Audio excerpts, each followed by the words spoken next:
¿Consideras que la inteligencia artificial puede hacer que el arte pierda valor y con la inteligencia artificial se puedan conseguir cosas al cual el artista ni es capaz de hacer? Yo creo que lo veo como un medio, más que una competencia. ¿Te sientes ayudada por las instituciones públicas a día de hoy como artista malagueño? Quiero es que crezcan galerías de arte en la ciudad de Málaga, donde los artistas de Málaga puedan exponer. ¿Por qué los artistas de Málaga no tenemos ni una sola cabida? No, yo creo que falta de ganas de trabajar directamente por parte de los directores de los museos de Málaga. El Málaga te contacta para hacer el brazalete de capitán en el año 2023. Yo hice para Madrid, para una galería de Madrid, y el cuadro era muy grande. Y ese cuadro lo vi Antonio Banderas. Se le activó un clic, ¿no?, en el cerebro y me dijo: oye, José, ¿te puedes venir mañana a desayunar conmigo a mi casa? ¿Tiene Málaga la mejor Semana Santa de España? Hombre, yo diría que sí, pero siendo también objetivo, Si el arte hay que explicarlo, ¿es arte? hay que muchas veces que no te tienes que preocupar tanto de entender lo que estás recibiendo, sino simplemente de vivirlo y ya está.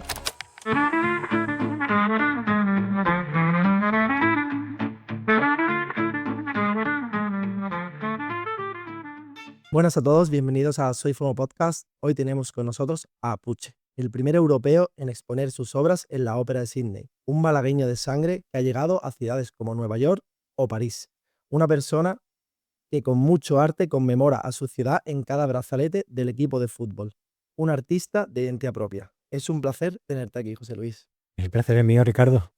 Bueno, en primer lugar, ¿pintor o artista? Ay, yo creo que son las dos, forman parte las dos digamos, de la misma nomenclatura, ¿no? Em, Uno es artista porque el trabajo que desarrolla se incluye dentro de lo que es la creación artística, ¿no? Y ya después lo de pintor es el medio con el cual llegas al arte. Yo creo que no hay mejor explicación que la que nos acabas de dar.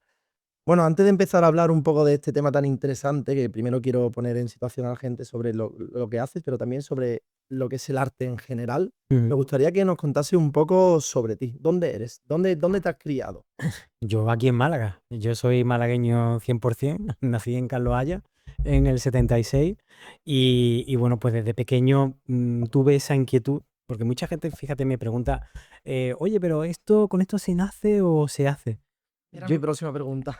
pues, me pongo a ello, ¿no? Sí, sí. Pues la verdad que es un poco un conglomerado de las dos cosas, ¿no? Es decir, tú naces con la inquietud de querer saber más sobre eso que tienes ahí, ¿sabes? Y sin quererlo te pones a formarte en el arte, ¿no? Porque no puedes parar de hacerlo. Es como una llamada que tú tienes, ¿no? Y dices, oye, es que no quiero saber nada de otras cosas. Es decir, no quiero saber nada de irme a jugar a la calle al fútbol, a los futbolines con los amigos y demás, sino que no sabes por qué, pero necesitas estar ahí con el lápiz y el papel, el folio desde un principio, ¿no? Ahí trabajando y trabajando y sin quererlo te estás formando. Eso para mí es una pasión que has llegado a conocer. O sea, yo creo Ujú, que todo el mundo tenemos como pasiones, algunas exacto. no las conocemos, otras las conocemos, y tú desde pequeño te das cuenta que es algo que realmente te gusta y disfrutas de ello. Sí, yo tuve esa suerte, ¿sabes? De encontrarla, digamos, de una manera totalmente natural. Y yo tengo la convicción de que todo el mundo sirve para algo muy bueno, ¿sabes? Pero Estoy de realmente acuerdo. hay mucha gente, por desgracia, que quizás no encuentra, porque a lo mejor esa situación no le llega. Es decir, a lo mejor es muy bueno en el baile y no lo sabe, Sí, sí, sí, sí. ¿sabe? Pero claro, si no has tenido un momento para dedicarle el baile o no sé, cualquier otro tipo de actividad, no la encuentras, o sea, o no te encuentras en ese ámbito, posiblemente no lo desarrolles en tu vida, ¿no? Me encanta eso. De hecho, yo muchas veces se lo digo a los chicos, digo, no sois conscientes de lo buenos que sois. Y a veces me Mm. encanta decirle a la gente lo bueno que es, porque realmente son mucho más buenos de lo que ellos mismos piensan. Bueno, ¿tú qué estudiaste? O sea, porque es verdad que me has dicho que desde pequeño el arte es algo que siempre te ha motivado, Ujú. pero ¿hiciste alguna carrera? ¿Estudiaste? Sí, y yo hice la carrera de Historia del Arte aquí en Málaga, me licencié y después me fui a hacer un doctorado, aunque nunca me llegué a doctorar, ¿no? Pero por lo menos los cursos de doctorado sí lo hice en Roma, en la Università di Roma 3. Tuve la inmensa suerte de poder estudiar en una ciudad, que fíjate, ¿no? El 100% de la ciudad está construida en base al arte, ¿no? Entonces, para mí fue un año eh, muy bonito, muy enriquecedor y o sea, un año que me ha marcado, yo creo que para toda la vida. Es algo en lo que yo creo que coincidimos muchos artistas que pasamos por Roma, ¿no? Históricamente, desde Velázquez, por ejemplo, Velázquez, es muy posible que Velázquez nunca hubiese llegado a ser Velázquez si no hubiese tenido un viaje previo a Roma. Porque el contacto directo con ese arte tan, tan increíble como es el del Renacimiento, el Barroco, bueno, incluso nos podemos ir más para atrás, ¿no? Épocas clásicas y demás.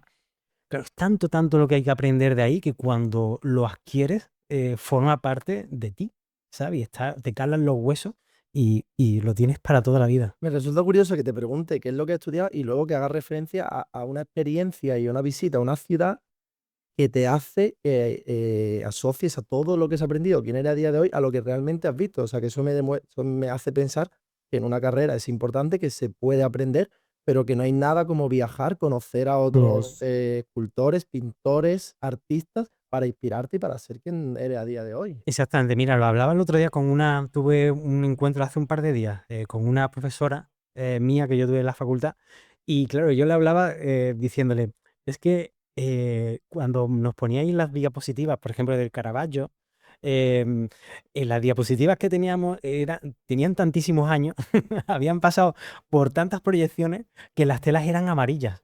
Y cuando yo me encontraba ese cuadro original ya en vivo y me encuentro con un rojo fulgurante, y yo decía, esto no tiene nada que ver con lo que yo había estudiado, ¿sabes? Entonces, claro, es que el arte hay que vivirlo en vivo. Es decir, no podemos, y más hoy, ¿no? Hoy que estamos acostumbrados a mirarlo todo en una pantalla, no podemos conformarnos con ver una obra de arte, digamos, en una pantalla. Eso es como si tú que entiendes mucho de cocina, si yo te intento explicar cómo es un sabor y te has privado y te privas toda la vida y te conformas con que yo te cuente cómo es un sabor sin tú experimentarlo en tu boca, ¿no? Pero cuando tú lo pruebas dices, es que vamos, me pueden dar 1 millón de descripciones que jamás se puede suplir con una descripción, ¿no? Igualmente podríamos decir que eres una persona autodidacta porque es verdad que la carrera realmente no es tan práctica como lo que tú haces a día de hoy, ¿no? O sea, el oficio del pintor lo aprendes tú a base de trabajo y a base de a lo mejor ese don con el que naces, ¿no? Sí, mira, yo estudié historia del arte porque realmente no había bellas artes en Málaga. Es decir, teníamos o me conformaba con lo que era en ese momento la Escuela de Arte y Oficio, ¿sabes? Pero que ya había pasado a ser, digamos, académicamente un grado como de bachillerato, ¿sabes? Con lo cual mis padres consideraron que sería como dar un paso atrás porque yo ya tenía BUP, tenía COU y demás. Entonces, claro, es como que das paso atrás, ¿no? Y ellos quisieron que yo tuviese una carrera universitaria. Entonces ingresé en la Facultad de Historia del Arte y es verdad que aprendí, digamos, todo lo que es el arte en un plano muy teórico.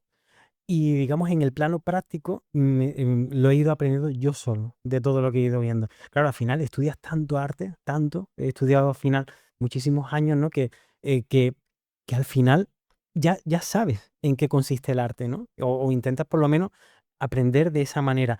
Y lo otro es praxis. Y la verdad que como me había pasado toda mi vida ya pintando y dibujando, pues digo, oye, ya tengo la parte práctica, aunque es verdad que sí que quise estudiar Bellas Artes después, incluso hice el examen de ingreso a la Facultad de Bellas Artes de Sevilla, pero fíjate que me quedaba un curso por terminar en Historia del Arte para poder licenciarme y me dijeron, no te preocupes, eso es la Facultad de Bellas Artes de Sevilla, no te preocupes, acaba esa carrera y porque te vamos a guardar la nota para el año siguiente. ¿Qué ocurrió? Que cambiaron los planes de estudio y pasaron a ser, en vez de exámenes de ingreso, pasaron a ser solamente por notas de selectividad, notas de corte, en fin. Esa Eh, época con qué edad era. pues mira, yo tendría en ese año, es posible que tuviera, bueno, era 2000 me parece, 2000 o 2001 aproximadamente. Entonces, claro, ya no se accedía a la facultad por examen de acceso, que era una prueba de dibujo en el que te sacabas una bola, te tocaba un caballete y tenías que representar del natural una escultura. A mí me tocó, recuerdo, el Así es David como se de... hacía en la universidad. Sí, sí, sí. Y tú tenías, creo que eran 12 horas para hacer un dibujo Y eso es en a un día de hoy metro. así. No, O sea, eso me ya parece no. curioso, pero me parece a la vez un método espectacular. O sea, La verdad que es una criba muy importante porque aquí accedes si sabes dibujar, es como, si no, no. de Y hecho, ahora no, ahora, claro, por eso hay una frustración muy grande. Y es un error total este sistema de acceso actual, porque la gente se piensa que me van a enseñar a pintar o a dibujar Claro. en la facultad, y no, en la facultad tú ya tienes que A llegar pintar aprendes en tu aprendido. casa y en la Claro, calle. exactamente. Digamos, la facultad te va a perfeccionar, ¿no? Como artista, pero no te van a hacer artista. Me recuerda mucho como en la escuela de cocina, bueno, también cuando antiguamente, sobre todo el boom de la cocina francesa, que para tú entrar a trabajar a un sitio te hacían hacer una prueba y era hacer una tortilla francesa. Que la tortilla francesa realmente no es lo que nosotros imaginamos o vemos a día de hoy. La tortilla francesa tiene un proceso el cual necesitas seguir unas pautas para conseguir como una especie de óvalo con picos, la cual cuando tú la abres es muy rellena. Y eso era una técnica que tú tenías que aprender, si no, no sabías de cocina. Y al final, no hay nada mejor que algo práctico para poder conseguir un acceso a algún lado. O sea, a mí eso me resulta bastante curioso y me llama mucho la atención. Sí, totalmente, ¿no? Yo creo que de siempre ha sido así y oye, y este sistema ha creado genios, ¿sabes? Por todos lados. Entonces, vamos, a lo mejor es un sistema más justo porque es más democrático, porque así puede acceder gente, pero ¿realmente le estamos haciendo un favor al arte o Claro. simplemente por tener una razón de justicia estamos devaluando un poco el sistema artístico y nos vamos a privar de muchas cosas? Sí, o sea, que interviene demasiado, lo intelectual o lo constante que uno sea frente a lo que es un libro, frente a lo que es un temario, y no tanto frente a lo que uno es capaz de construir con sus propias manos. Sí, es decir, este sistema, por ejemplo, lo que hace es que una persona que haya estudiado mucho en su vida, pues pueda Claro. directamente acceder únicamente por una nota de corte. Pero posiblemente estemos privando a una persona que realmente le ha ido muy mal en los estudios, pero que es un genio, Claro, claro, ¿sabes? claro. Entonces, ¿qué es más justo? Una cosa o la otra, porque yo siempre me hago una reflexión. Yo recuerdo cuando yo estaba estudiando en Roma y me iba al Museo de Villa Borghese, que tiene una colección de Caravaggio increíble, maravillosa. Allí tienen Caravaggios de cuando él tenía 14 años. Es que ese tío con 14 años ya era un genio. Es que sus obras están colgadas en museos. Yo con 14 años hacía verdaderas porquerías, ¿sabes? En comparación. ¿Pero por qué? Porque el sistema que había allí Tiene era un muchos sistema límites. totalmente distinto. Es decir, aquí el sistema educativo nos trata a todos como si fuéramos, todos formáis parte de un mismo colectivo, ¿vale? Y todos vais a tener las mismas oportunidades y demás. Pero en ese momento, cuando tú eras o tenías una habilidad para algo, directamente ya ingresabas en una academia con un maestro que era tu maestro y te enseñaba el oficio del pintor. Entonces, claro, desde muy niño, esa gente ya se criaban para ser genios, Claro. ¿sabes? Ahora no, ahora, por como formamos parte todos del mismo colectivo, todos nos meten en un mismo saco, pero sin diferenciar quién sirve para qué, ¿sabes? Hay gente que servirá más para las matemáticas, gente más para la filosofía, otros para para ser artistas, pero no se nos educa en eso que somos fuertes. Por lo tanto, el talento, al final, lo vamos diluyendo y nos quedamos en nada. Había un programa de Carlos Arguiñano en el que decía, creo que de hecho que era en una entrevista con Pablo Motos en El Hormiguero, en que decía que aprender un oficio era tan importante como la mejor carrera, que este mundo necesitaba fontaneros, carpinteros, taxistas como era su padre, evidentemente pintor, porque pintor se puede estudiar o se puede trabajar, pero necesitan de los dos conocimientos para llegar a ser em, alguien que cultiva esa profesión. Y la Ujú. verdad que lo asocio mucho y me gusta lo que estás diciendo porque comparto esa filosofía, ese pensamiento y lo asocio, como hemos hablado antes, a la gastronomía, que también es Sí. un poco similar, como que, bueno, está muy bien estudiar gastronomía, estudiar los conocimientos, pero realmente tienes que hacer o tienes que conseguir que el plato el cual vayas a comer sepa bien, tanto a nivel Ujú. visual como en el paladar. Y se requiere mucho también de la práctica y de... Mira, esto me recuerda mucho al el primer profesor que tuvo Miguel Ángel, se llamaba Bertoldo, y cuando Miguel Ángel ingresó, digamos, en la Academia de los Medici, que era un sistema de acceso muy complicado y demás, pero claro, era, fíjate, ahí eso era pleno humanismo. El profesor Bertoldo le decía, Miguel Ángel, lo primero que tienes que aprender antes de ser escultor es a cocinar, porque el tío era un maestro en la cocina, ¿sabes? ¿Y por qué? Porque realmente la cocina le iba a crear una serie de conocimientos que él podía después transportar a la escultura. ¿sabes? No solamente a la escultura, sino también a la pintura. Entonces, claro, al final todos esos conocimientos, cuanto más conocimientos adquieras, mejor porque mejor lo vas a asociar para tu terreno. Yo tenía un jefe que se llama Mauricio Giovannini, que de aquí le mando un saludo, que es un cocinero que tiene una estrella Michelin en Marbella, en su restaurante Messina, que Ajá. me acuerdo una vez que tuvo una cena en un evento en Marbella con mi padre y le pregunto, Mauricio, mi hijo se dedica a la cocina, pero él está un poco perdido y no sabe qué quiere hacer. Ahora se va a ir a Madrid a estudiar. Me dijo que escuche música, que lea y que vea cine.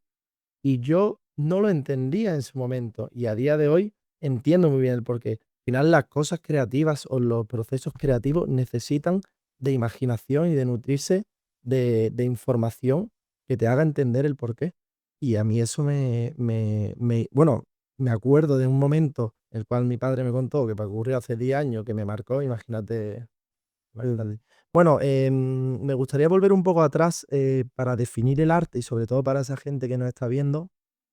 Si tuviésemos que hablar con personas la cual no nos bueno, no nos entendiesen y tenemos un poco que hablar en un vocabulario menos coloquial, me gustaría que me respondiese estas 3 preguntas. Vale. ¿Qué es el arte para ti? ¿Cómo se valora el arte? ¿Y quién pone el precio a una obra? Ujú.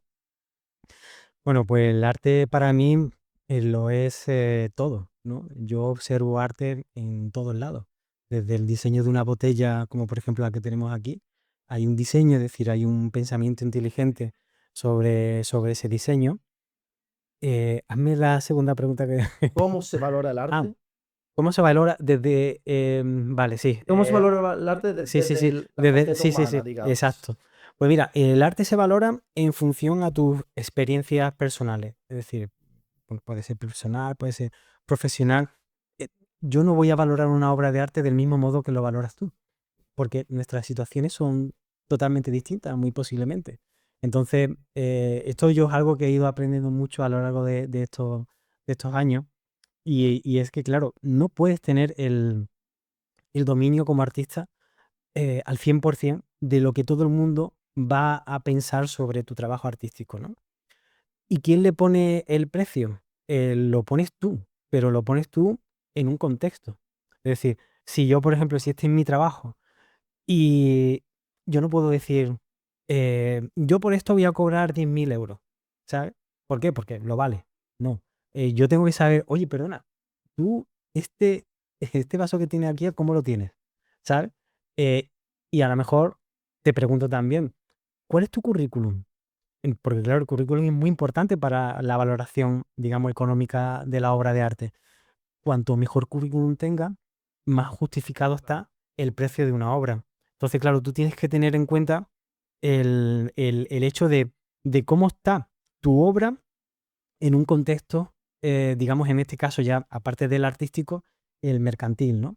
Nosotros, por ejemplo, teníamos, cuando yo era joven, me acuerdo que teníamos los artistas una cosa que se llama factor multiplicador, que era que sumábamos un lado o sea, más el otro, y lo multiplicábamos por un factor multiplicador, que era el nuestro, ¿sabes? Entonces, al principio era el 5, ¿sabes? El 6. Y conforme iba creciendo tu currículum, podías ir incrementando en un número, ¿no?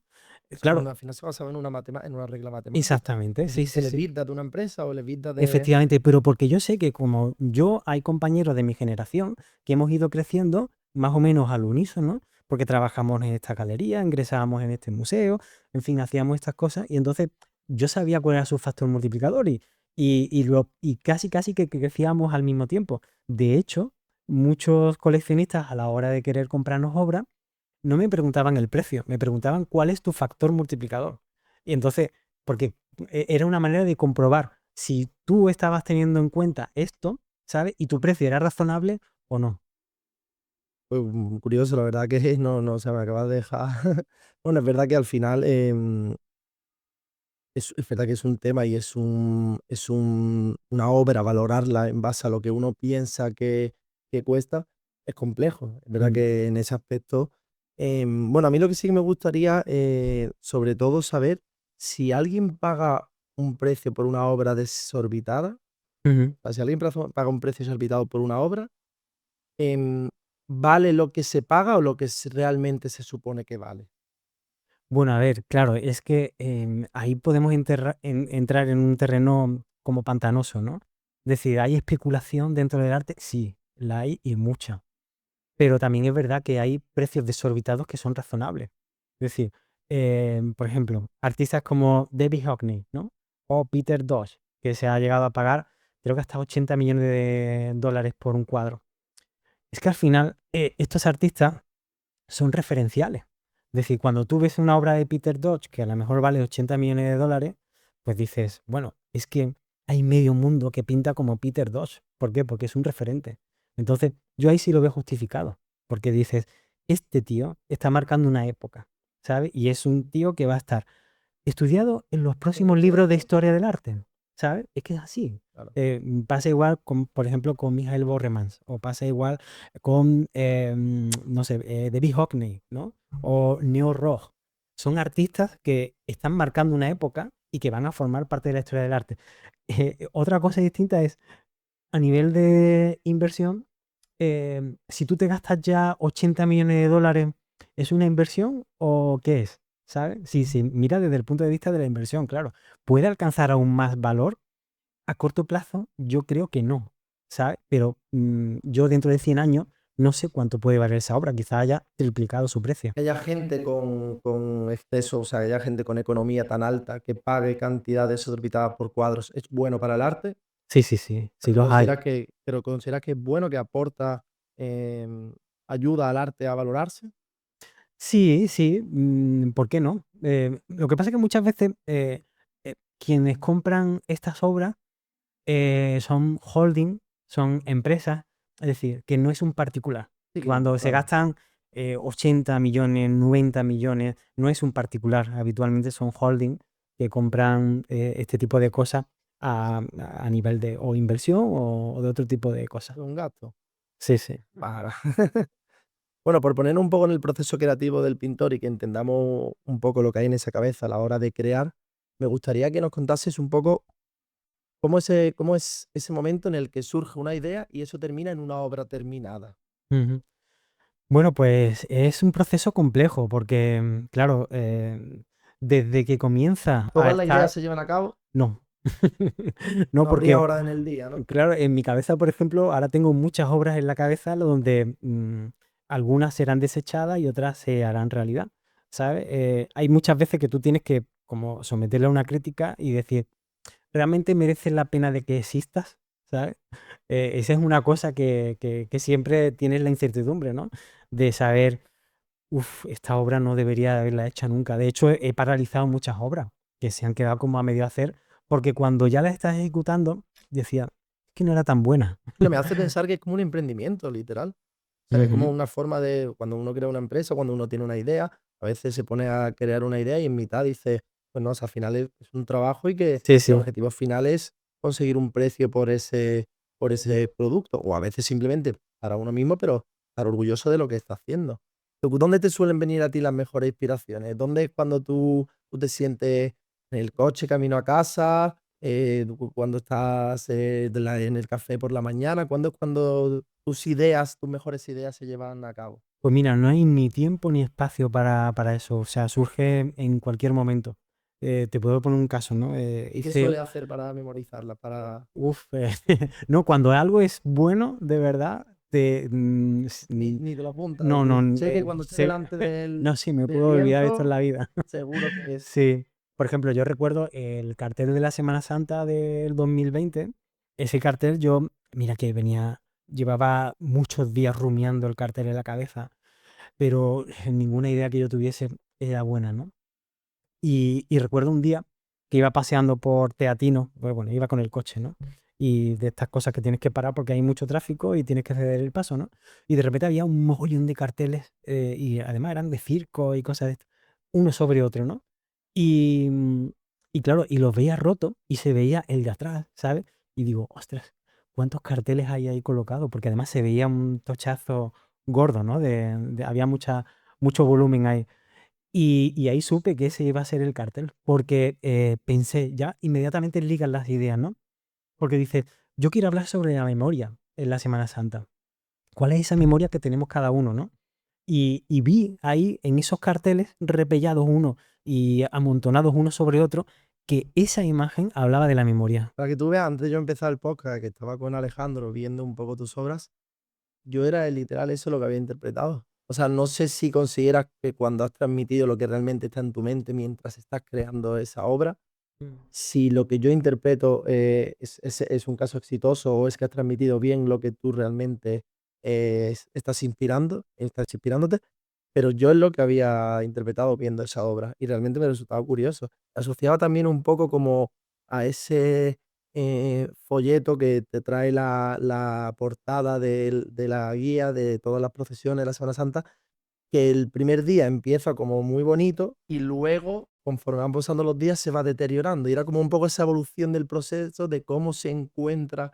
Era como un poco las dos vertientes que yo imaginaba conforme veía la obra. Exactamente. Bueno, me alegro que lo hayas, Y además, que lo hayas interpretado así. así un poco viendo todas un poco y intentando, pues eso, saber un poco qué tipo de qué arte te gusta transmitir o cómo te gusta pintar. Fijándome en ese en concreto era lo que yo había asociado y pensado.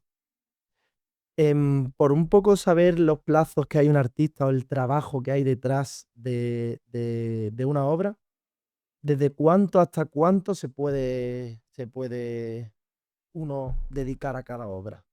Bueno, pues yo a mis trabajos no le pongo fecha. Es decir, ¿No te intento. gusta trabajar con presión? ¿No te No, gusta? no es que no me guste, sino que hay veces que bueno, soy muy precavido. Es decir, si yo sé que una obra tiene que estar, digamos, para el 1 de enero hecho, intento empezar a principios de diciembre, ¿sabes? Para que no me pille el toro y tener días de margen para poder trabajar, porque hay muchas veces que las obras tardan más y tardan menos. Es decir, tú no puedes tener una fecha límite, tú tienes que ser un poco previsor para eso. Y a mí me gusta hacerlo. Y si no lo puedo hacer, realmente le digo a la persona Claro. que no O puedo sea, que en hacer tu ese trabajo. planificación rechazas obras y hay trabajos los cuales no Claro. coges por... Ujú.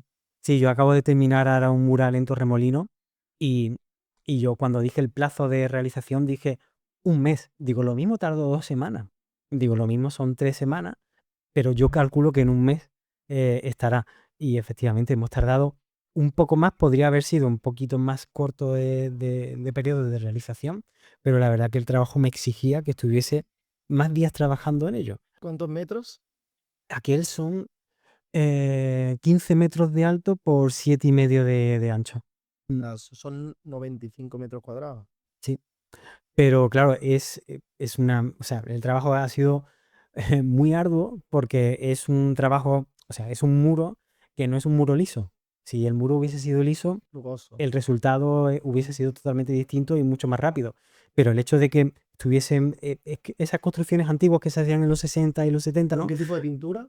Es una pintura plástica a pincel, ¿sabes? Bueno, a brocha, en este caso. Fuerte. Mm. Entiendo Entonces, que no claro, vaya a verlo. el pincel cuando se desliza con el movimiento no hace así, sino que hace...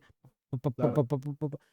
Era imposible hacer una línea recta, imposible. O sea, tú pasabas el pincel y era como si tú intentas tener una conducción cómoda en tu coche, pero vas por un camino de piedra Sí, sí, sí, y el sí. coche está traqueando. Pues el pincel actuaba Ya exactamente está igual. terminado a día de hoy. Sí, sí, ya ¿Y en está qué calle terminado. está para que podamos ir a En verla? calle 8, o sea, calle Hoyo, número 8, En en Torremolino. Torremolinos. Pues ya sabéis, pasaros a verla que encima vaya a ser de los primeros. Bueno, me contabas antes que has disfrutado mucho del proceso de la creación de la obra al aire libre, porque la gente observaba y le gustaba mucho el mero hecho de ver cómo un artista estaba creando un diseño, ¿no? Sí, eso es algo muy, muy llamativo. O sea, ha sido una experiencia muy enriquecedora porque, ¿Nueva, claro, experiencia nueva? sí, es nueva porque siempre los artistas trabajamos en nuestro estudio, trabajamos de puertas para adentro, ¿sabes? Pero en este caso estábamos con las ventanas abiertas para todo el mundo. Entonces, claro, me gustaba mucho escuchar la opinión de la gente, ¿no? Y muchos de ellos me preguntaban, ¿pero qué significa? ¿Pero qué significa? Y claro, yo le decía, no, mire usted, piense usted lo que quiera. Es decir, responda usted mismo su pregunta. No, no haga que yo se la tenga que responder.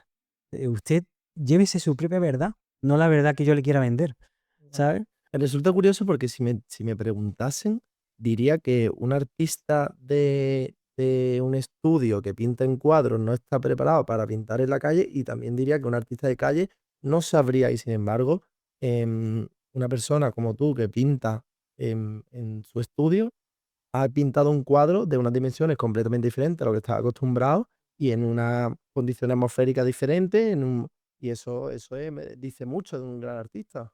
Sí, pero mira, yo, aludiendo a lo que hablábamos antes de mi viaje a Roma, sin yo haber estado en Roma, esta obra no hubiese sido posible, porque yo aprendí muchísimo de esa arquitectura fingida. Aquí hay mucho de eso, ¿no? De la arquitectura fingida. Y yo recuerdo de haber estado, recorrerme casi todas las iglesias, por lo menos del centro de Roma, donde hay esa arquitectura que se hacía porque las iglesias se quedaban literalmente sin un duro. Entonces, claro, como no tenían dinero para terminar las capillas, directamente se pintaban. Entonces se hacían lo que se llama un trompeler, ¿no? Es decir, un trampantojo, que es como hacer intentar ver a la gente que la columna está aquí, ¿no? O incluso en San Ignacio de Loyola, donde están las pinturas del padre Pozzo, claro, ahí no solamente hay columnas fingidas, es que hay toda una cúpula fingida. ¿Por qué? Porque se quedaron sin dinero para hacer la cúpula. Entonces el padre Pozzo ideó una cúpula con una falsa perspectiva donde cuando tú entras en la iglesia y ves la cúpula, te la tragas literalmente. O sea, es que nadie es capaz de pensar que eso que estás viendo allí era una pintura. Entonces, esa incursión de la arquitectura fingida dentro de esos trabajos me han ayudado a hacer esta, porque lo que he intentado, por ejemplo, con este mural es dilatar por completo el espacio. Es algo que aprendí también en Roma. Mis profesores me llevaban a iglesias de, por ejemplo, Vía del Corso, me enseñaban lo que allí se llama las palas de Rubens, donde Rubens trabaja en un sitio con unas dimensiones muy grandes, es profeso para esa iglesia. ¿Qué consigue Rubens? Aparte de crear cuadros maravillosos, consiguen también dilatar todo el entorno, todo el espacio. Y yo he aprendido mucho de todo eso, de cómo los artistas utilizan no solamente la dimensión que se les ofrece, sino también la dimensión donde va a estar. Que eso es un regalo para los artistas, porque muchas veces cuando trabajamos en un cuadro, muchas veces no sabemos dónde va a acabar, ¿sabes? Claro, Acaba en una casa en claro. no sé dónde y Bueno, con un coleccionista de no sé cuál, en fin. Pero en este caso, cuando tú eres consciente del sitio donde vas a estar, tú tienes un compromiso no solamente con el espacio que vas a ocupar, sino también con el que la gente se va a encontrar. sí, sí, sí, sí. Pero es súper curioso. O sea, en este caso, en el cuadro que has hecho bueno, ¿cómo lo llamarías cuando es al exterior? ¿Un cuadro también? ¿Un lienzo? Bueno, un mural, en Un este caso un mural. mural. ¿El mural, sabías las dimensiones con las que contabas desde el primer momento? Sí. Vale. Sí, sí, sí. Sí, porque se barajaron distintos espacios en el centro y al final el espacio que albergamos es un hotel que se llama Buendía Suite, que era el antiguo em, apartamento Buendía, ¿sabe? Que es un histórico de Torremolinos y demás. Y fíjate qué bonito porque el propietario, o sea, el dueño como tal, falleció. Lo cogió su hijo, que se llama Fran, Fran Escribano, se llama él. Y fíjate, y él me contó que, bueno, pues que incluso barajaron la idea de venderlo, porque él vivía en Argentina, bueno, vive en Argentina. Entonces, claro, estuvieron él y los hermanos a punto de venderlo, pero él dijo, no, yo quiero coger el compromiso de mi padre, porque el sueño de mi padre era remodelarlo por completo, al 100%. Y dice, yo quiero que este mural sea parte de esa remodelación, ¿no?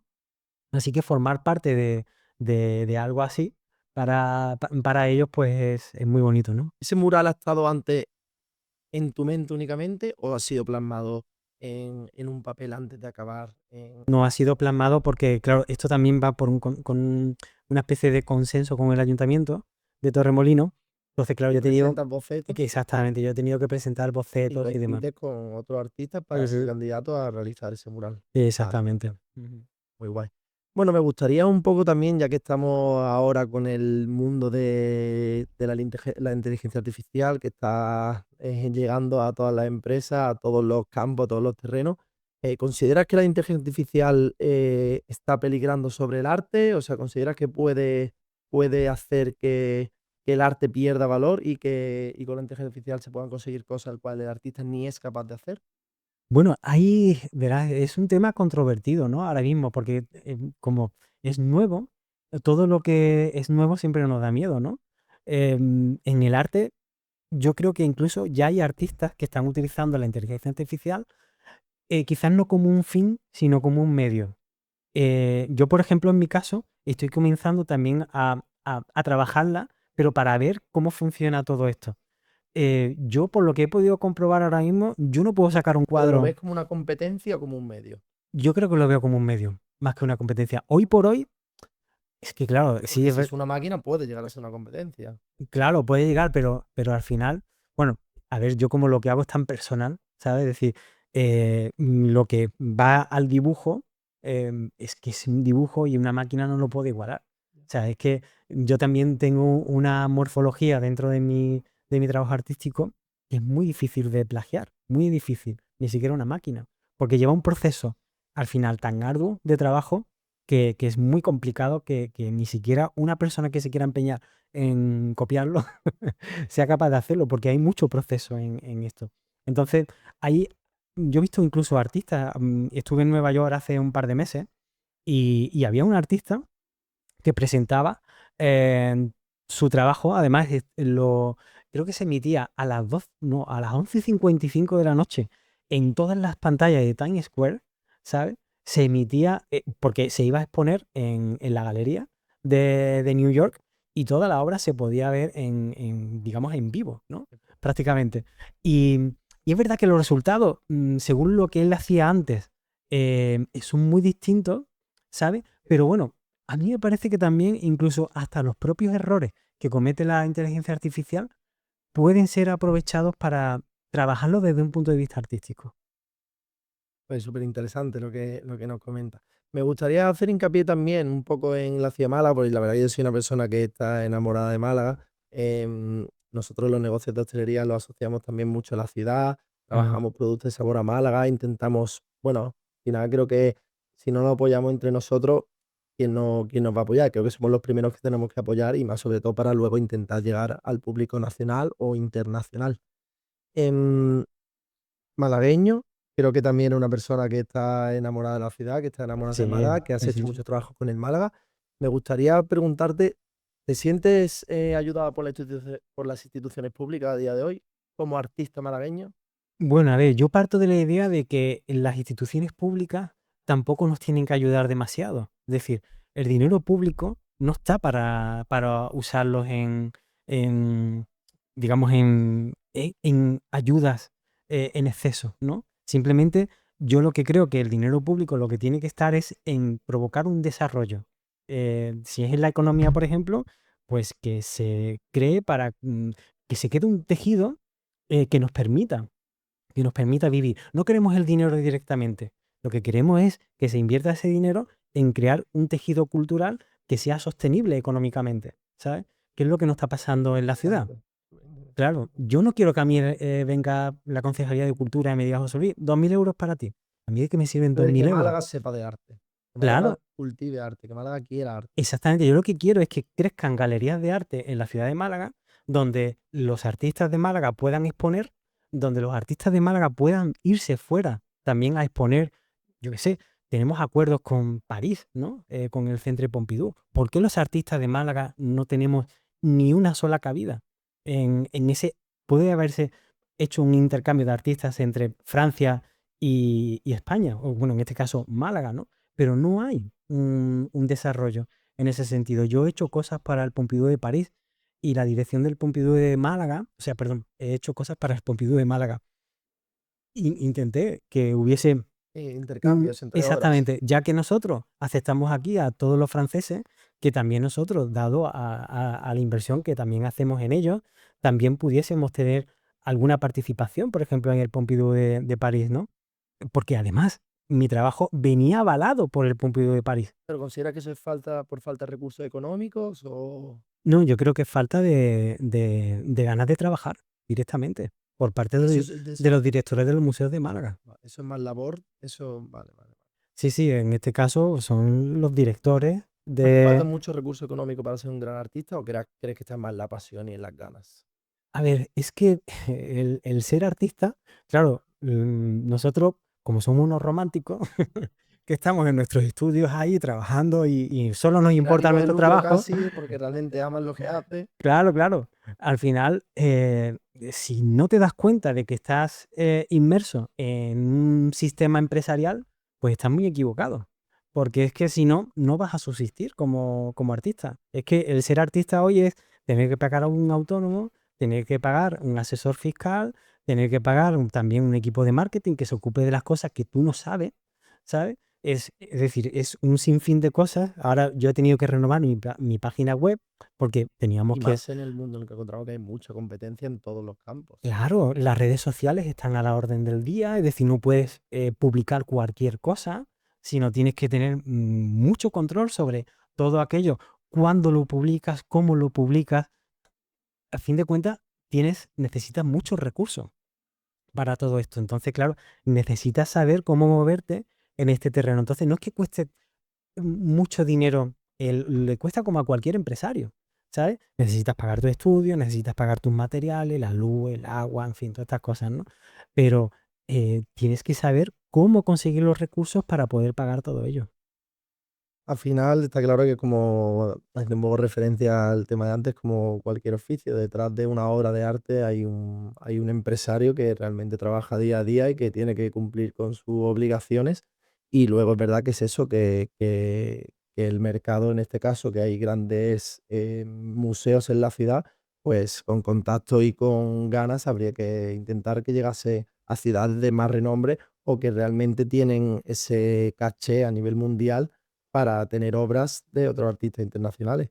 Y al final, pues eso, yo creo que está en vuestra labor crear esa obra y luego también un poco, pues, los que están por arriba ayuden y faciliten el acceso a las otras ciudades. Sí, ya te digo, yo por ejemplo, mira, yo he trabajado con galerías en Palma de Mallorca. Palma de Mallorca que no tiene ni la mitad de museos que tiene Málaga, pero tiene un tejido galerístico brutal, brutal. O sea, a los Y eso es un mallorquines, buen trabajo de quien, pues ese es un buen trabajo al final no de solo de los artistas, porque los artistas no, es un trabajo, digamos, de cómo hacer calar en la sociedad el arte. Entonces, claro, yo me pregunto, el programa cultural que tenemos en Málaga es el ideal, ¿sabes? ¿A quién está enfocado? ¿Está enfocado al malagueño o está enfocado al turista?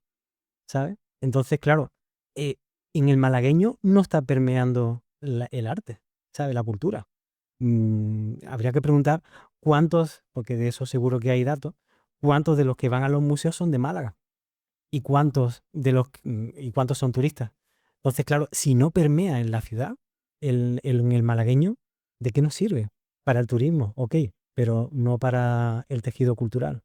los artistas de renombre que ha cultivado la ciudad de Málaga, ¿os hace bien a vosotros en vuestro día a día? O sea, un referente como por ejemplo ha sido Pablo Picasso en arte malagueño, ¿es bueno para vosotros? Hombre, claro, sí, sí, para nosotros súper importante, ¿no? Porque yo desde niño veo los cuadros de Picasso bueno, en láminas, ¿no?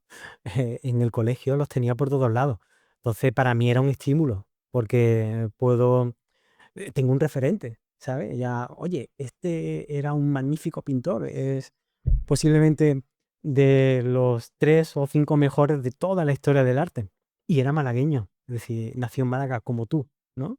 Entonces, claro, para un niño que le gusta pintar y que además, yo creo que eso también me ayudó mucho a seguir pintando, porque yo lo veía, además de los dibujos más antiguos que yo conservo, es un Guernica de Picasso que yo hice con 10 años. O sea, tú lo replicaste. Sí, exacto. Sí, sí, sí, sí. ¿Lo estudiarías en el colegio, en una asignatura o en Seguro, tu casa seguro.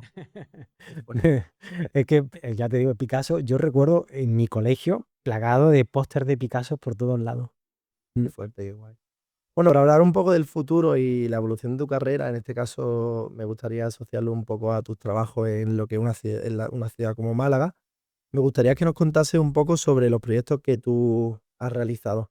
En este caso tenemos aquí las fotos sobre las que hemos estado hablando antes, que es el cartel de la Semana Santa 2020. Me gustaría que me contase un poco sobre cada uno de estos proyectos. Qué te inspira y qué te hace que haya terminado en un trabajo como este? Sí, pues mira, a ver, Málaga es una ciudad súper rica en tradiciones, en folclore, en fiestas, en todo, ¿no?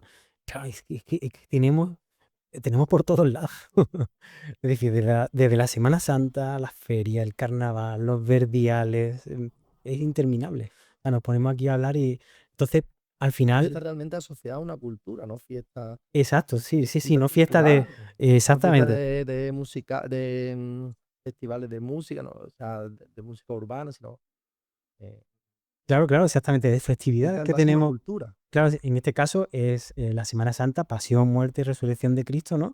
Pero es una o sea, al final es un festejo, porque ver ese espectáculo en la calle, yo que recuerdo cuando ya era niño, no había museos en Málaga. O sea, que teníamos uno, que era el Museo de Bellas Artes, pero ya está, no teníamos nada. Entonces, para mí el arte estaba en la Semana Santa, porque era ver los Cristos y los vírgenes y las Las vírgenes. dimensiones, Claro, exactamente, los lo que mantos, mueve la iglesia. la talla de los tronos, claro, todo eso es un espectáculo Es visual, un espectáculo. ¿sabes? Encima en movimiento, con música, con olor a incienso, es como un todo, ¿no? O Sí, sea, claro, es un conjunto. sí, sí, sí, es un conjunto magnífico, vamos, es incomparable.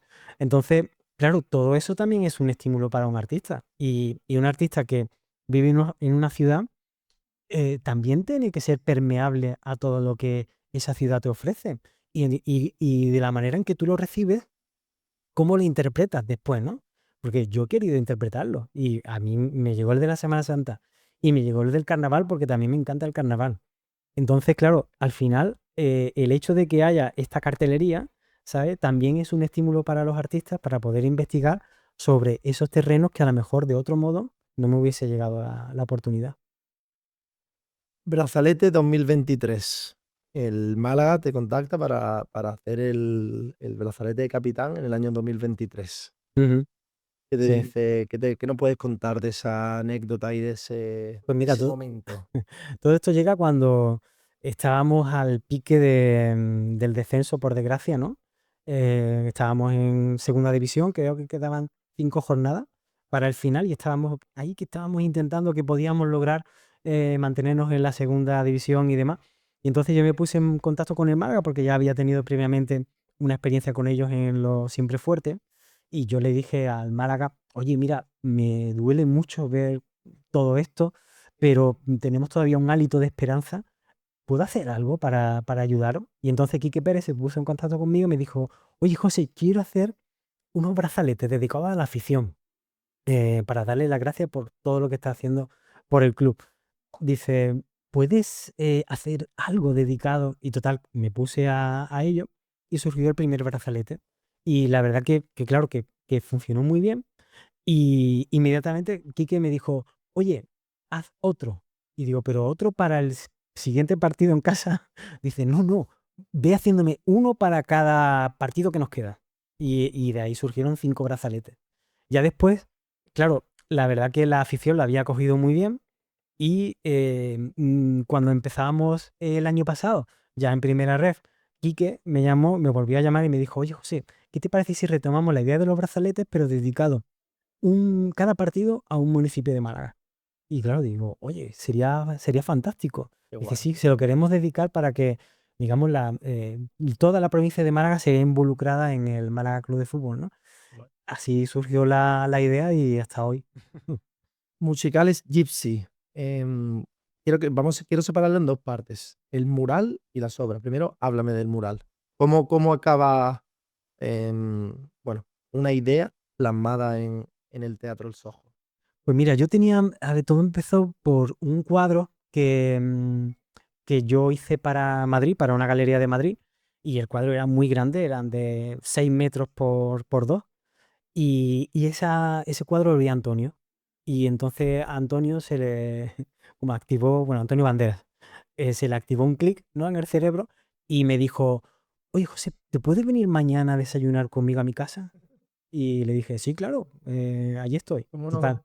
Sí, sí. Y entonces cuando estábamos desayunando, me vino con un blog muy grande, ¿no? Y me dice, oye, ¿yo te he hablado alguna vez de un teatro que quiero hacer? Y digo, he oído algo, digo, pero no tenía ni idea de que todavía siguiese la idea y me suelta el tochaco ahí de imágenes y demás.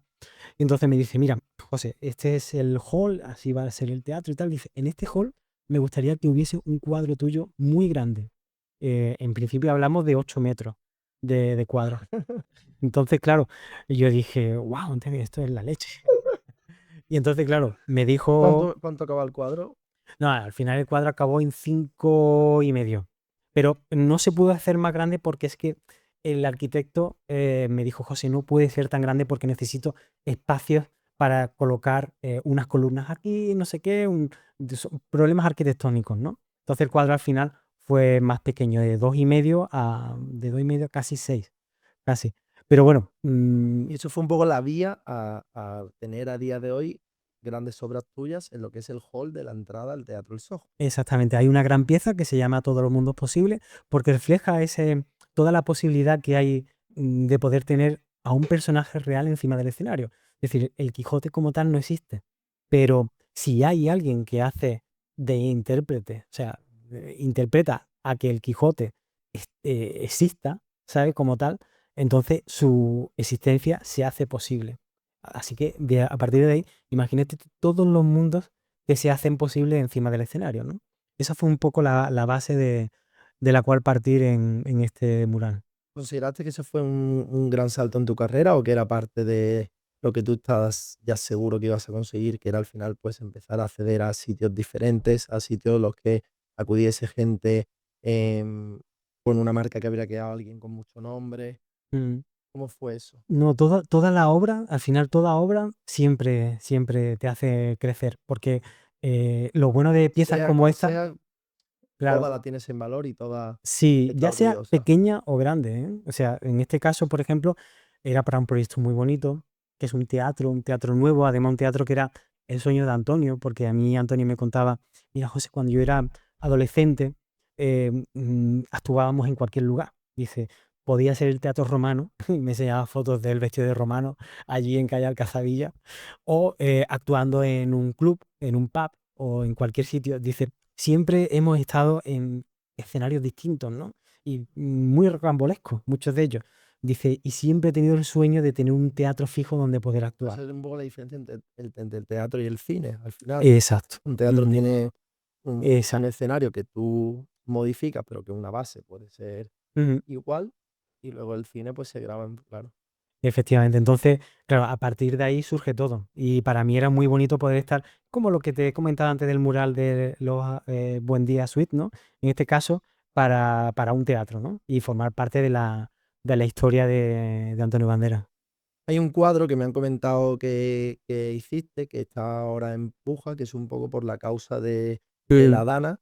Me gustaría que nos contases en qué situación se encuentra o cuál es el objetivo real de por qué ese proyecto salió adelante. Mira, esto surge de una manera súper espontánea, es decir, yo estoy en mi estudio y quiero hacer una obra que reflexione un poco sobre lo que ha ocurrido, ¿no?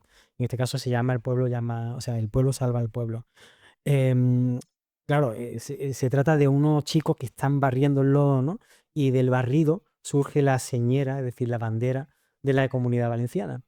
Entonces, Antonio siempre me dice, José, cuando hagas cosas interesantes, por favor, mándamelas, ¿no? Y se lo mandé a Antonio, le dije, oye, Antonio, ¿qué te parecen? Fue el primero en verlo. Y le dije, y me dice, ostras, me encanta, no sé qué. Y me dijo, mira, estamos llevando a cabo una acción en el teatro en el que se están, digamos, vendiendo mucho merchandising de Gypsy y del teatro, y todo lo que recaudemos va a ser para la Dana. Dice, ¿qué vas a hacer con él? Digo, pues mira, Antonio, yo quería donarlo a alguna institución, a algo que pudiese conseguir fondos para ayudar. Entonces me dijo, ¿tú quieres donármelo a mí? Y nosotros llevamos a cabo la puja. Y yo dije, perfecto. ¿Es una puja activa, una puja que va a ocurrir en un día en concreto o que actualmente...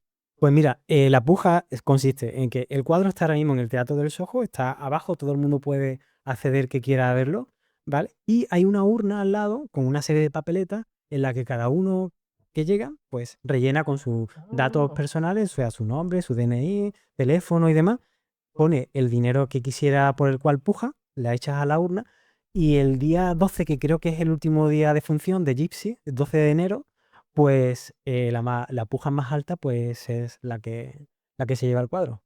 Y además el cuadro está firmado por mí, por Antonio y por todo el elenco de Gypsy. O sea, todos los actores y actrices. Si tuvieses que poner una cifra en la que piensas que se va a vender el cuadro, ¿cuál dirías? A ver, ese formato ¿Cuál como te tal, gustaría? Más que cuál diría, porque claro, al ser una obra tan sentimental y con una buena causa, me gustaría que me respondieses cuánto te gustaría que alguien pagase para... hombre, como es para lo que es Claro, decir, que no es un dinero para mí, sino que es para todo el tema de la Dana, pues 6.000 euros estaría muy bien. ojalá que sí, ojalá que sí. Ojalá que alguien haya buscado más. Hombre, yo es lo que te digo, y sobre todo si hay alguien que tiene economía, creo que lo bueno del arte, y sobre todo en ese aspecto, que hay gente que tiene economías que se puede permitir En- pagar más por el arte, sí. y a mí eso me encanta. Hay gente que, bueno, utiliza su dinero en algo como ese yo, Ujú. y me gusta, me gusta. Por hablar un poquito sobre Proyecto 2025, que no me olvido de que también has hecho el lienzo del Carnaval 2025, la portada de presentación. Me gustaría pasar a la ronda de preguntas, pero me gustaría antes que nos hablases de la portada del Carnaval, y luego también de dónde te gustaría exponer en los próximos años. ¿Dónde te gustaría llegar a nivel internacional? Sí. Pues te hablo primero del cartel. Primero del cartel, sí. Bueno, sí, el cartel, sí, para quien no lo haya visto, es un cartel donde distintas manos están trabajando, ¿no? Hasta conformar con las manos, pues el gesto de una Luego careta, nosotros ¿no? sí, en el vídeo lo pondremos para que la gente... Sí. Entonces, claro, cuando a mí me proponen esto, yo pienso, a ver, yo siempre intento ir a la génesis de todo, ¿no? Y digo, ¿cómo puedo hacer yo un disfraz sin que haya personas y sin que haya disfraz? ¿Sabes? Intento ir a lo mínimo, de lo mínimo, de lo mínimo, ¿no? Entonces, claro, al final, el gesto de hacer así con las manos, ¿no? Ya estás indicando los ojos, ¿sabes? Y el hecho de que el tatuaje, claro, las manos están tatuadas como si Son fueran, caretas claro, de carnaval. arlequines. Y no hay caras, pero podemos intuir las caras y entonces están representadas todas las partes que conforman el carnaval. Es decir, hay un hombre, hay una mujer, es decir, las manos de un hombre, las manos de una mujer y las manos de una niña, ¿sabes? Y entonces así, con el número 3 vamos jugando siempre, porque al final el carnaval se basa mucho en el 3. Es decir, hay, por ejemplo, tres palos que podríamos decir que es la murga, la comparsa y el cuarteto. Después también está la sección de infantiles, por otro lado. Em, y bueno, y todo ello enmarcado Un tambor, ¿no? con un tambor, exactamente, con una caja, que es uno de los instrumentos más significativos de La cualquier música, la esencia del murga carnaval. o cualquier comparsa. Y claro, y utilizando ese círculo de la caja como si fuese también un sol, ¿no? Porque al final el himno de nuestro carnaval, ¿no? Dice Málaga la marinerita, la novia del sol. Entonces el sol siempre, además que, bueno, tú no sabes la de veces que escuché yo todos los carnavales que se han grabado. Para inspirarte y para Sí, sí, llegar a lo que tú eras. constantemente, vamos, te lo puede Qué bueno. decir María del Mar. Eso lo hago yo mucho también. Nosotros ahora tenemos un proyecto también que es de una hamburguesería en el centro de Málaga, y siempre que hacemos proyectos contratamos, en este caso, contratamos a Pago Lago, que es un diseñador, que cuando el proyecto es desde el cero, ellos crean una marca, ellos crean un concepto. De hecho, yo creo que se sienten mucho más cómodos trabajando con un proyecto que no existe que con un proyecto que ya está en marcha o que simplemente quieren Ujú. remodelar, porque realmente no son libres de jugar. Y yo todo proyecto siempre lo asocio a una música, a una generación, a una época. En este caso, yo asocio al rap de los 80 o de los 90. Si tú miras mi lista de Spotify, es todo el día continuamente escuchando rap de los 80 o rap de los 90, simplemente para entrar en lo que va a ser mi proyecto. Que lo que te digo, que nosotros Ujú. realmente en los proyectos de hostelería no vendemos comida, vendemos una experiencia, o ese es Sí. nuestro objetivo. Entonces yo el mero hecho de escuchar música en inglés, en este caso rap de esa época, ya me hace inspirarme y sentirme que estoy en mecánica y estoy asumiendo el rol de lo que va a venir. Y al A final mí lo relaciono un me poco. pasa mucho, pero con la música clásica, Yo en ¿sabes? FOMO, que es Generación Millennial, lo utilizamos con esa música de los 2000 de indie, Ujú. Canto del Loco, y vivía, y ahora claro, le pasa de indie, y ahí tengo música clásica. Ujú. Esa es tu inspiración, digamos, para... Sí, porque verás, yo necesito, o sea, si yo estoy trabajando, necesito escuchar una música que ya tenga calidad. ¿sabes? Para mí la música clásica es donde yo encuentro la máxima calidad. Porque es verdad que un clásico, es decir, Mozart, Beethoven, cualquiera de estos, Rachmaninoff, no pretendían vender discos. O sea, trabajaban por puro amor. O sea, evidentemente cobraban, ¿no? Por el trabajo que hacían. Pero no existía ese valor de mercado que ahora lo inunda todo en la música, ¿no? Entonces, trabajar con gente así, que lo ha dado todo y que en esa música clásica se encuentra, en mi opinión, la mejor de todas las sapiencias, ¿no? Eso me ayuda bastante. Pues vamos a ir a unas preguntas que me gustaría hacerte antes de terminar, Ujú. que ya veo que llevamos, joder, pues llevamos más de una hora. Y se me ha ido el cronómetro, se me ha ido el cronómetro hace un rato, pero bueno, sé que hemos empezado por lo menos de 25, o sea que te voy a hacer una pregunta rápida. Aquí es lo importante que lo respondamos lo máximo posible para entender cómo piensa un artista como tú frente Vale. a una pregunta estructurada. Define arte en 3 palabras. Honestidad, compromiso y tengo una palabra que no me sale ahora mismo. Em, y Pasión. sí, no, amor. Amor. Me gusta. Ujú. Si el arte hay que explicarlo, ¿es arte? No, ¿Arte es lo que el artista aprecia o lo que el público interpreta? es lo que el público interpreta. ¿Puede todo el mundo entender el arte? Debería de todo el mundo poder, y muchas veces, eh, tampoco es que hay que entenderlo mucho, es decir, hay que vivirlo. Cuando tú experimentas un sabor nuevo, es descriptible, ¿sabes? Hay que muchas veces que no te tienes que preocupar tanto de entender lo que estás recibiendo, sino simplemente de vivirlo y ya está. Y a partir de ahí emites un juicio si quieres. ¿Valora Málaga realmente el arte? En en cierto modo sí y en cierto modo no, ¿Puede un cuadro sin valor económico aún tener más valor que uno vendido por gran cantidad de dinero? por supuesto. ¿Pintar en casa o en la calle? Em, a ver, un poco de las dos. Está muy bien Hay pintar. momentos para todo. Sí, exactamente. Hay un momento para todo. Hay momentos que necesitas intimidad y hay momentos en los que sí, puede estar abierto al público. ¿Cuánto es lo que más se ha pagado por una obra de arte tuya? Creo que unos 40.000 euros. ¿Son las exposiciones un desfile de ego? En muchas ocasiones sí. Mm, ¿Arte abstracto? ¿Tiene todo el mundo que entenderlo? No. Y precisamente porque es abstracto, es que está abstraído de la realidad. Entonces es incomprensible, Qué buena eh, respuesta, joder. en muchos casos encontrar una respuesta si lo que quieres intentar encontrar en un arte abstracto es algo que se asemeja a la figuración. ¿El precio de una obra de arte depende del pintor o del cuadro? Mm, en la inmensa mayoría depende del pintor. ¿Las redes matan el arte?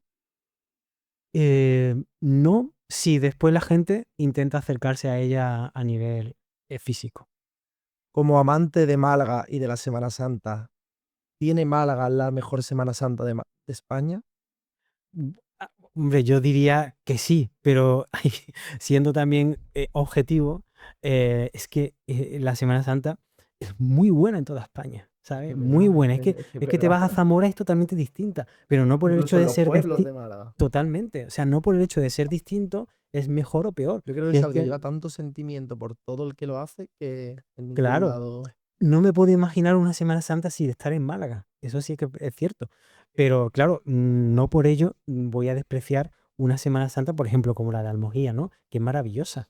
Me encantaría que cada Semana Santa se desarrollase en una semana distinta para poder, poder visitarlas todas, Yo ¿no? admiro a la Pero gente que terminó la Semana Santa ayer y ya está deseando que llegue. Me parece una pasión preciosa. sí, por ejemplo, me encantaría ir a Antequera, ¿sabes? Por ejemplo, me encantaría ir a Archidona.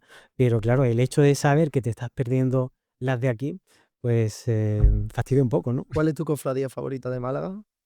Expiración. Top 3 mejores artistas de la historia de Málaga. No tienen por qué ser pintores. Ujú. Pues Enrique Brickman, para mí es uno de los mejores. Francisco Peinado y, por supuesto, Picasso. ¿Crees que estás en el top 3 mejores pintores de la historia de Málaga? No. Defínete en 3 palabras. Mm. Pues me considero un artista honesto, que tiene muchísimo amor a lo que hace y compromiso con mi trabajo. No hemos saltado ante la pregunta porque es verdad que con el tiempo pero me gustaría que eso, que nos contase y sobre todo que a la gente le explicase cuáles son los proyectos que vienen y sobre todo los que vayan a llevarse a cabo o simplemente estén en un sueño, pero ¿cuáles son tus planes en estos próximos años? Pues mira, dentro de pocos meses nos mudamos a vivir a Nueva York. Ese para mí va a ser un Qué bueno. salto cualitativo muy importante porque, mira, es como yo muchas veces me lo planteo. ¿Esto es una exclusiva o ya? Lo hemos dicho en algún medio, pero así que como lo vamos a desarrollar, yo creo que es más exclusiva. Amo Nueva York. Me encanta. No Mm, solo he estado una vez, pero me encanta. Sí, es una pasada. Es una ciudad que yo creo que necesitamos este cambio. Igual, o sea, hay mucha gente que nos dice, ay, pero qué miedo, Nueva ¿Para York. siempre o con billete de vuelta? No, a ver, nosotros tenemos nuestro estudio en Málaga, es nuestro, y entonces nuestro estudio en Málaga siempre va a estar en Málaga. Entonces yo quiero estar entre Nueva York y Málaga. Vale, Van a ser mis dos sitios. De qué hecho, guay. queremos desarrollar parte del año, es decir, al menos 2 meses al año estar aquí en Málaga para seguir trabajando en proyectos europeos. Pero es verdad que el grueso lo queremos desarrollar en Nueva York. Y necesitamos este cambio porque necesitamos vivir esta experiencia, ¿sabes? Y Nueva York sigue siendo el núcleo del mundo cultural y, y necesito vivir un contexto distinto al que estoy viviendo ahora. Y una pregunta que te quiero hacer antes de que termine. Bueno, tú hiciste el cuadro bueno, el cuadro. Es verdad que ahí tengo yo un poco de cómo vosotros cómo llamaríamos a una presentación, un lienzo, una portada, cómo tú en este caso haces la de 2020, la Semana Santa Ujú. 2020, Sí, ¿cómo lo llamarías tú a esa sí, obra? es como una obra pictórica que sirve como cartel. Vale. Ujú.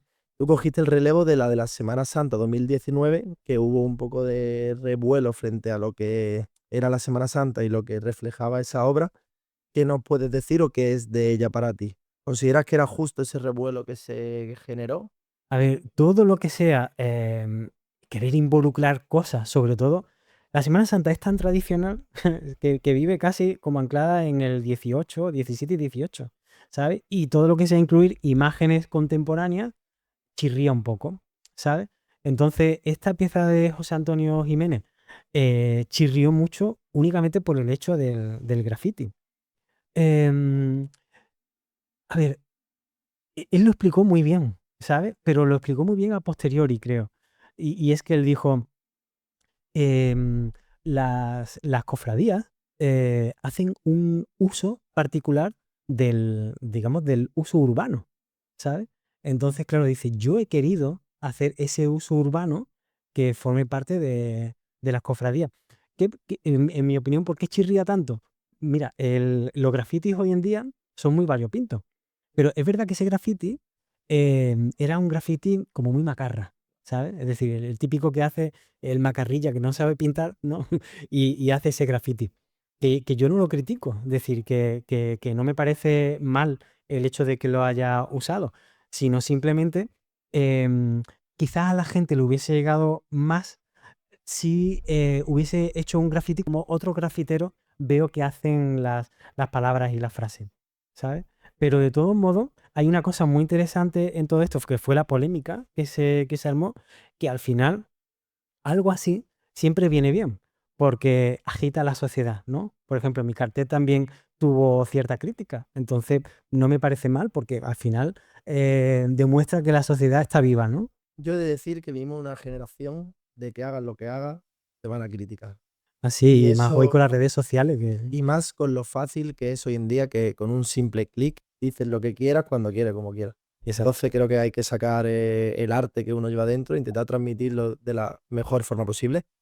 Es verdad que imagino que no, o pienso, no tengo claro hasta qué punto, pero no hacéis arte de la misma forma cuando es un cuadro que va a ver todo el mundo frente a cuando es un cuadro personal para una exposición que consumen arte, o sea que la gente que va es porque consume arte. Ujú. Imagino que cuando es un cuadro un poco más para todos los públicos, para representar la Semana Santa de Málaga, lo hacéis un poco también enfocado en que lo va a ver todo el mundo, pero creo que hoy en día, pues eso, hagas lo que hagas, te van a juzgar, te van a criticar y libre de hacer lo que uno piense y quiere cuando quiera. Ujú. Exacto. Bueno, pues hasta aquí el episodio de hoy. La verdad que enhorabuena. Muchísimas gracias por habernos acompañado. Nada, gracias a vosotros. Creo que es una inspiración para todos los jóvenes de Málaga que estudian carreras relacionadas la industria del arte, con el mundo de la pintura, de los lienzos. Que es verdad que se me ha olvidado hablarlo, sobre todo me gustaría que nos dijeses.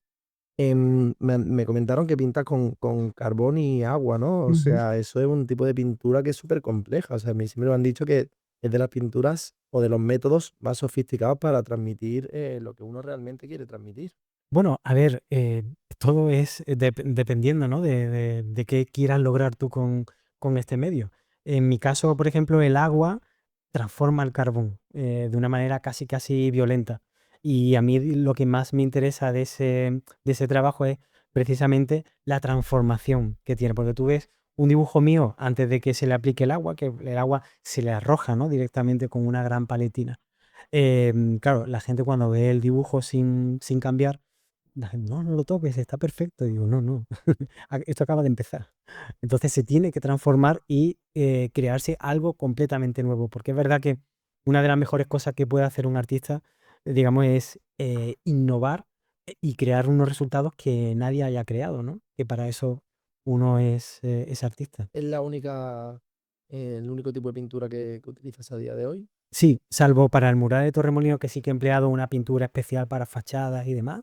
Mi trabajo habitual siempre es ese carbón graso con agua sobre papel. Pues hasta aquí el capítulo de hoy. Muchísimas gracias. Esto es Soy Fomo Podcast y un placer, Puche. Muchas gracias a ti. Vamos a firmar, pero bueno, ahora firmamos fuera de cámara unas botellitas para poder sortear para todos Fenomenal. los que nos ven. Está muy bueno, ¿eh? Doy fe.